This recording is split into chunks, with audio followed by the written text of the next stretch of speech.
aventure à moi ici, elle démarre il y a 23 ans, avec l'arrivée ici en juillet 1996.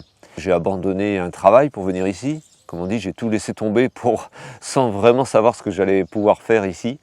Et voilà, dès 97, germe dans mon esprit l'idée que peut-être je pourrais créer une petite activité, une petite pépinière, faire un petit peu des travaux de jardin. Et l'idée du jardin a démarré en se disant on va planter une collection de rosiers. 23 ans après, ça a bien évolué parce que on a restauré l'église en parallèle, qui était quand même le bâtiment historique qu'il fallait restaurer. Et dès 2000, on décide de faire visiter à la fois le bâtiment restauré et on va dire un début de jardin, parce que 2000 c'est qu'un début de jardin. Et puis il y a 3 ans, on a reconstruit un bâtiment pour avoir une grande salle de séminaires, de conférences. Voilà, donc tout ça s'anime avec des groupes. Ici, il y a des stages de yoga, de méditation, de chant, de musique, de peinture, de jardinage, bien évidemment aussi. Donc voilà, en fait, le lieu maintenant, il vit 12 mois de l'année. On n'a pratiquement plus d'interruption. Et c'est comme ça que d'année en année, l'idée de faire vivre ce jardin, de l'agrandir, va m'animer en fait de plus en plus. Et en fait, il y a beaucoup de contraintes. Il y a beaucoup de contraintes parce qu'effectivement, on est posé sur un rocher. Donc il y a cette roche qui est là, qui est présente à faible profondeur. Bien sûr, il y a toutes ces terrasses avec ces murets de pierre sèche. Ça, on va dire, c'est le bénéfice du passé. Mais on est sur une terre pauvre, très sableuse, acide. Beaucoup d'éléments qui rendent les choses difficiles et pas de ressources en eau. En fait, il fallait vraiment composer avec tout ça. Au début, il y a eu quelques moments de découragement, on va dire. Et puis, avec le temps, il y a aussi une particularité végétale qui va forcément ressortir dans ce genre de situation, qui fait qu'on a un jardin qui change beaucoup selon les saisons. On va me dire tous les jardins changent beaucoup selon les saisons, mais voilà, il y a une végétation spontanée quand même ici qui est très authentique. Donc je vais apprendre aussi à mieux comprendre le lieu, la région, les plantes qui poussent spontanément, et puis en fait essayer de faire un jardin qui va se marier avec ce milieu naturel. J'ai essayé de trouver un équilibre entre de l'introduction végétale et aussi une végétation là qui est propre. Et bon, j'avais aussi une vraie volonté d'un jardin écologique dès le début, donc c'était aussi une des raisons de garder un peu de spontanéité dans ce jardin.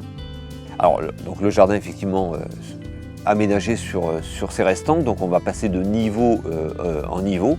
Dès le départ, on a replanté quelques arbres dans la partie haute.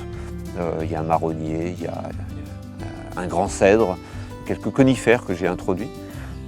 Et puis ensuite, on va descendre les terrasses. Alors les rosiers se retrouvent un petit peu répartis au milieu de tout ça. Au début, il n'y avait pas l'idée de créer des grands massifs de rosiers comme on le voit dans certaines roseraie. On a vraiment des massifs où les rosiers sont mélangés avec toute une autre végétation, bulbes vivaces, annuelles, arbustes, et aussi quelques plantes spontanées que je laisse volontiers s'intégrer là où ils trouvent des espaces pour pousser. Et puis, on va dire à partir de 2010, j'ai fait quelques choix de réorientation. J'ai aménagé un jardin sec. Donc là, j'ai travaillé avec des pépiniéries spécialisées. On a introduit 200 espèces de plantes adaptées à un milieu pauvre, sec et qui vivent sans arrosage depuis 2012. Et puis, plus récemment, il me restait 2 terrasses, les 2 terrasses les plus basses qui pouvaient être mises en culture. Et j'ai pu réaliser mon projet, c'est de redonner l'aspect nourricier à ce jardin. Donc j'ai aménagé un potager. Alors, aucunement l'idée de faire ce que faisaient les moines, certainement, mais vraiment d'aménager un potager varié, avec une grande diversité de légumes, de fruits, de petits fruits. Donc il y a 500 mètres carrés de potager, on va dire 100% permaculture. Je suis en train d'orienter ce potager pour qu'il soit vraiment dans une autonomie de matière, zéro intrant. C'est un petit peu l'objectif aujourd'hui.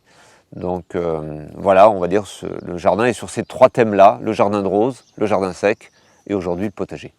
Avec le temps, j'ai été de plus en plus convaincu que plus j'amenais de diversité végétale, et moins on s'exposait à des problèmes. L'exemple il est simple, il y a 20 ans quand je commence à planter des rosiers, forcément je me suis retrouvé avec un jardin avec une dominante de rosiers. Parce que là, je n'avais pas encore amené beaucoup de végétaux en campagne. Et le fait de créer de la diversité, eh bien, diminue fortement l'impact.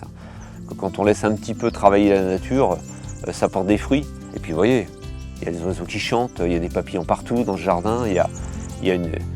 En fait, ça fait un petit oasis de vie forcément. Hein. Plus il y a de biodiversité et plus on attire en fait. Donc le nombre d'oiseaux ici s'est développé parce que dans le jardin il y a de la nourriture. Hein. Je leur donne le gîte et le couvert, donc forcément ils viennent. Voilà, le jardin maintenant il est en place et je vois que ça vit. Et maintenant je suis plus en symbiose avec le jardin. Ici, voilà, c'est sauvage quoi.